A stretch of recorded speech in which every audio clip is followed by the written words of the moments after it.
Hello guys, कैसे हैं आप लोग। आशा करता हूँ बहुत अच्छा कर रहे होंगे। आज इस वीडियो में मैं आपके साथ मॉक टेस्ट के बारे में डिस्कस करूंगा और मॉक टेस्ट को बहुत डिटेल में डिस्कस करूंगा। मतलब A to Z information mock test से रिगार्डिंग कैसे आपको अटेम्प्ट करना चाहिए, सीक्वेंस क्या होना चाहिए, कितने दिन पहले मॉक अटेम्प्ट करना चाहिए, टोटल कितने मॉक आपको अटेम्प्ट करना चाहिए, मॉक कब से स्टार्ट करना चाहिए, सिलेबस कितना कवर हो जाना चाहिए उसके टाइम, और मॉक का आपका बेस्ट एनालिसिस कैसे करना चाहिए। मॉक से इससे पहले मॉक पे मैंने एक वीडियो बनाया हुआ है, लेकिन उसमें इतनी डीप इन्फॉर्मेशन मैंने नहीं दी है, तो इस वीडियो को एंड तक देखें, बहुत कुछ आपको सीखने को मिलने वाला है। देखो, एग्जाम एसएससी की बात करेंगे, एसएससी की सीजीएल और सीएचएसएल के पैटर्न के हिसाब से हम बात करेंगे। सीपीओ भी इसमें आ गया, मतलब एसएससी का जो भी पैटर्न है आप देख सकते हैं, सीजीएल और सीपीओ का सेम पैटर्न रहता है। जैसे इंग्लिश में 25 क्वेश्चंस आपको देखने को मिल गए, मैथ्स में 25, सब में 25-25 क्वेश्चंस 50-50 नंबर के यहाँ पे सीजीएल और सीएचएसएल में आपको देखने को मिलता है। तो पैटर्न के हिसाब से बात करूं तो इन दो पैटर्न पे हम फोकस करके बात करेंगे,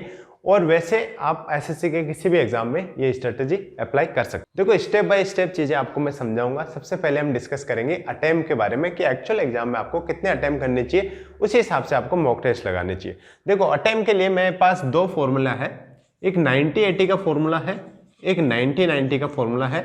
ये फॉर्मूले क्या है मैं आपको थोड़ा डिटेल में समझाऊंगा। पहले मैं एक्चुअल चीजें बता देता हूं कि आपको अटेम्प्ट किस हिसाब से रखना चाहिए। देखो, अटेम्प्ट की बात करूं मैं तो आजकल जो कंपटीशन है उसको देखते हुए 140 के लगभग आप कट ऑफ लेके चलो, 140 के आसपास कट ऑफ लेके चलो। 140 आपकी कट ऑफ जा रही है तो ये भी मानोगे आपकी 130 मान लो कि रिसेंट कट ऑफ थोड़ी कम है, तो 130 मान लो या 140 एग्जाम्पल के तौर पे हम लेके चल रहे हैं, तो कम से कम जो कट ऑफ जा रही है प्रीलिम्स की उससे 20 नंबर ज्यादा आपको लेके चलने पड़ेंगे। तो 90-80 का फॉर्मूला है, ये है आपका जब आप बिगिनर हो मॉक लगाने के लिए। बिगिनर क्या मतलब, थोड़ा सा आपने सीख लिया चीजों को और आप मॉक लगा रहे हो, तो आपको 90-80 का फॉर्मूला लगाना चाहिए। 90 अटेम्प्ट आपके होने चाहिए, irrespective whether you know the paper और नॉट, आपके 90 अटेम्प्ट आने चाहिए, क्योंकि 60-70 अटेम्प्ट से सिलेक्शन नहीं होता है एसएससी में, आपको पता है। 90 attempt with 80% accuracy, this is number of attempt, this is accuracy. ऐसे मान लो ये एक्यूरेसी है, ये नंबर ऑफ अटेम्प्ट है। तो स्टार्टिंग में आपको 90 अटेम्प्ट 80% एक्यूरेसी के साथ चलना पड़ेगा। 90 अटेम्प्ट का मतलब होता है आपको 90 अटेम्प्ट और 80% एक्यूरेसी का मतलब है आपको 72 क्वेश्चन आपने सही करे, एकदम करेक्ट करे, और इसमें से 18 क्वेश्चन आपने गलत करे जिसके 9 नंबर आपके कट गए। मतलब 144 में से आप 9 नंबर घटा दो तो 135 आपका स्कोर आता है, which is very good score. ऐसा नहीं है कि ये बैड स्कोर है, एसएससी में 135 बहुत अच्छा स्कोर होता है मॉक टेस्ट में। ये बिगिनर के लिए मैं इस हिसाब से बोल रहा हूँ, बिगिनर इन द सेंस कि मॉक टेस्ट में आप बिगिनर हो। ऐसा नहीं है कि आप पढ़ने में बिगिनर हो, पढ़ने में बिगिनर और 135 स्कोर नहीं आता है। जनरली आपका 100 के आसपास स्कोर रहेगा अगर आपने थोड़ी सी बेसिक चीजें क्लियर कर रखी है। बिगिनर इन द मॉक, आपने मॉक लगा लिया और अभी लास्ट के 1 महीने में आपको जो मॉक लगा रहे हो उसमें आप मतलब बहुत ही न्यू एंट्री है आपकी, तो आपके 135 स्कोर मैं यहाँ पे मान के चलता हूँ। 90% अटेम्प्ट, 80% एक्यूरेसी। यहाँ पे 90-90 जब आप प्रो हो जाओगे, प्रो लेवल पे आपने 30-40 मॉक लगा लिए, तो मैं ये एज्यूम करके चलता हूँ कि आपकी जो अटेम्प्ट है वो 90 होनी चाहिए विथ 90% एक्यूरेसी। जब ये हो जाती है तब आपका स्कोर अराउंड कितना हो जाएगा, 90-90 81 तो आपके करेक्ट अटेम्प्ट है, 9 के 4.5 मार्क्स आपके माइनस हो जाएंगे, तो 80 का 162 157 के आसपास आपका स्कोर बनता है, which is very very good score. ऐसा नहीं है कि 157 आपके ऐसे सपनों में आ जाएंगे, मतलब 157 रो मार्क्स के लिए आपको बहुत ज्यादा मेहनत करने की जरूरत है। तो सबसे पहले जो फॉर्मूला आपका है, जो अटेम्प्ट, नंबर ऑफ अटेम्प्ट्स की मैं बात करूं तो ये है आपके अटेम्प्ट होने चाहिए बहुत अच्छी जॉब आपको एसएससी में लेने के लिए। ये फॉर्मूला मैंने आपको बता दिया। This is for the beginner, beginner in the sense कि आपका सिलेबस कंप्लीट हो चुका है, but in the mock industry you are beginner, ठीक है। उसके बाद आपका 90-90, जब जैसे आप लास्ट के 5 दिन 10 दिन 15 दिन जो एग्जाम है उससे पहले आपको 90-90 फॉर्मूले पे जाके आपको रिस्क लेना पड़ेगा। अब आप बोलोगे कि भैया इतने अटेम्प्ट तो होते नहीं हमसे, वो भी इस वीडियो में मैं आपको बताऊंगा कि कैसे 90-90 आपको लेके जाना है चीजों को और कैसे आप ये कर सकते हैं।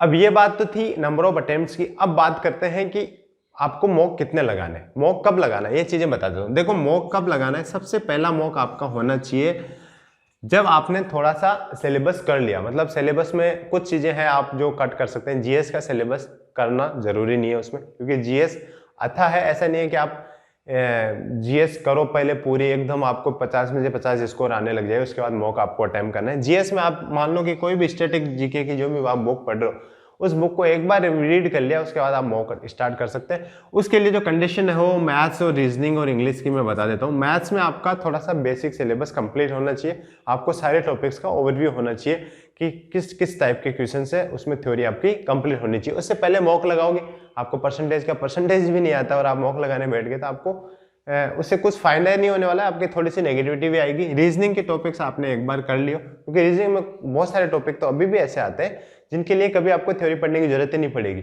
उसको तो सिंपल सा जो भी जिसने भी ग्रेजुएशन कर रही है या 12th पास कर रखी है वो उस क्वेश्चन को अटेम्प्ट कर लेगा, चाहे गलत कर ले।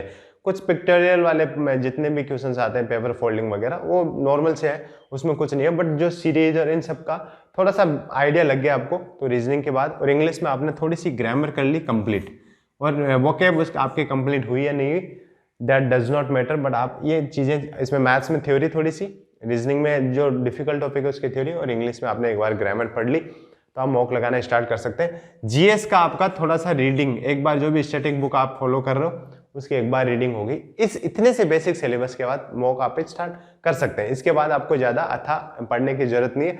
इसके बाद जैसे जैसे मॉक लगाते रहोगे आपका स्कोर इंप्रूव होता रहेगा और आपका सिलेबस भी धीरे धीरे रिवाइज भी होता रहेगा और ज़्यादा डीप तरीके से आप कंप्लीट भी उसको करते रहेंगे। उसके बाद कितने मॉक, देखो मिनिमम मॉक नंबर ऑफ मॉक्स है वो है 30, इससे ज़्यादा लगाने, मिनिमम है 30 मॉक्स।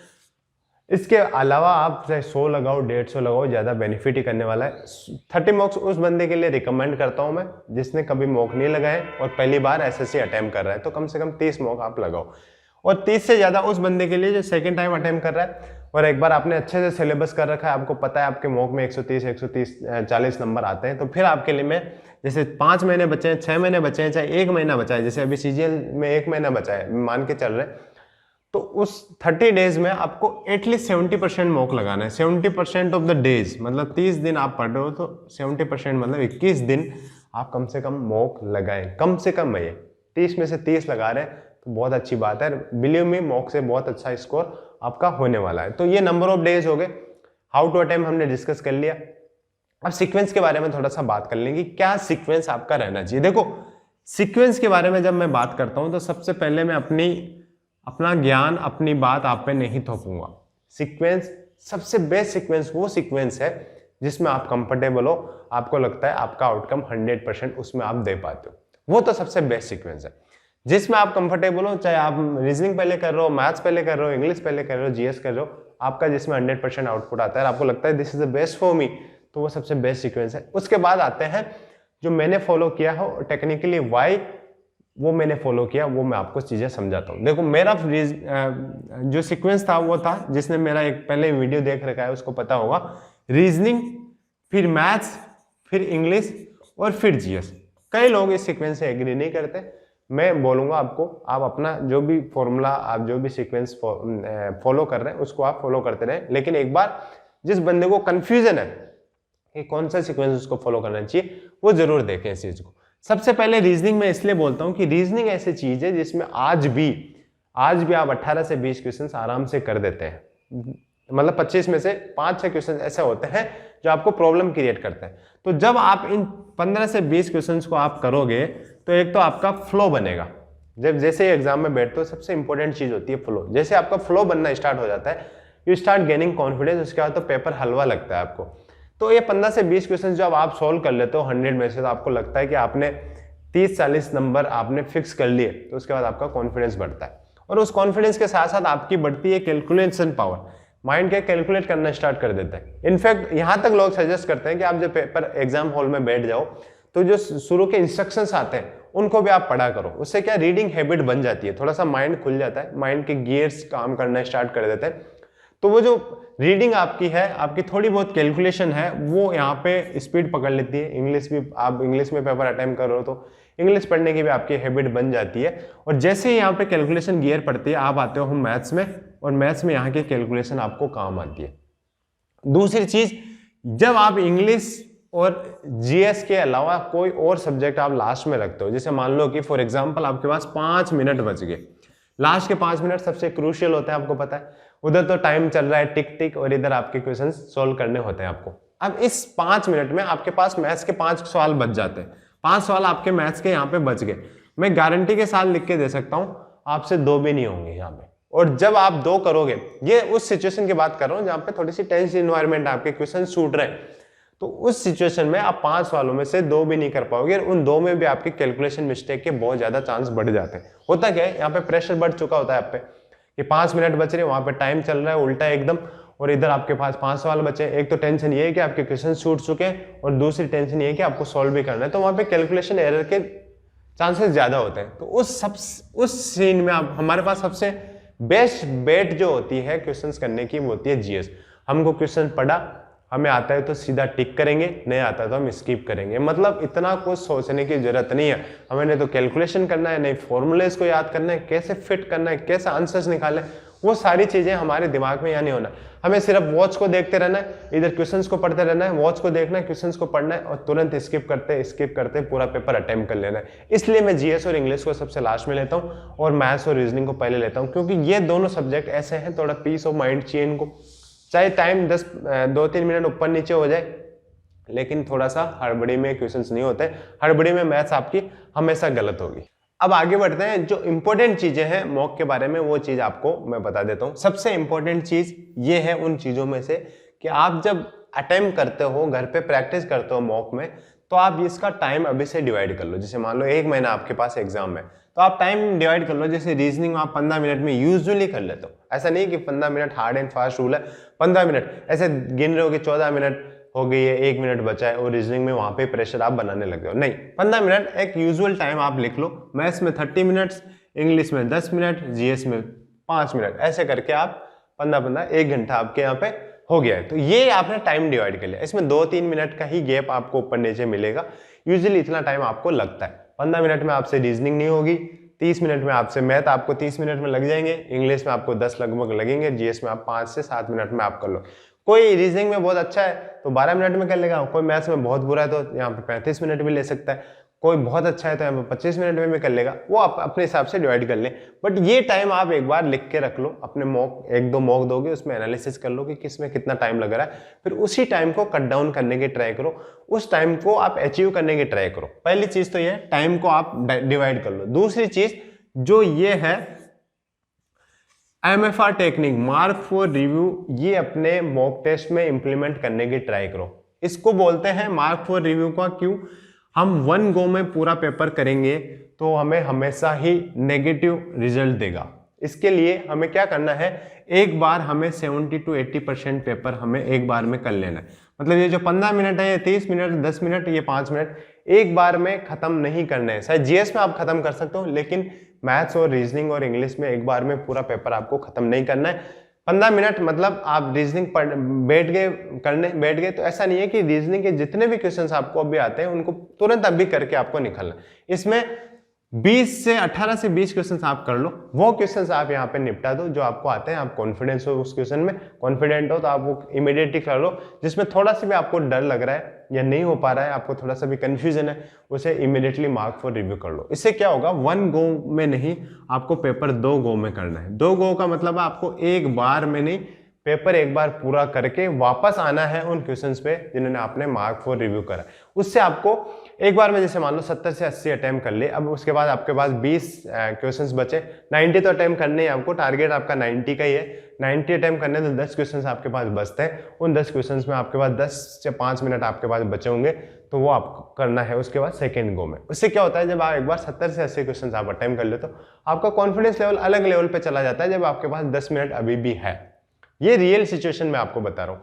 अगर आपके पास पहली बार ही आपने क्वेश्चंस अटेम्प्ट नहीं करे हैं पूरे, अभी पहली बार, वैसे 70-80 अटेम्प्ट कर चुके होगा आपके, लेकिन आपने पहली बार लास्ट के 10 क्वेश्चंस अभी देखे ही नहीं है, आपको पता ही नहीं है व्हाट इज कमिंग नेक्स्ट, आपको पता ही नहीं है कौन से टाइप के क्वेश्चंस आपने छोड़ रखे हैं, वो आपको आते हैं या नहीं आते हैं, या आपको नई नॉलेज है, तो उसमें उतना कॉन्फिडेंस नहीं होगा आपके पास। जितना आप दोबारा आओगे तो आपको पता है कौन सा क्वेश्चन आपने छोड़ रखा है, हल्की फुल्की उसकी रीडिंग भी कर रखी है, तभी तो वो छोड़ा है।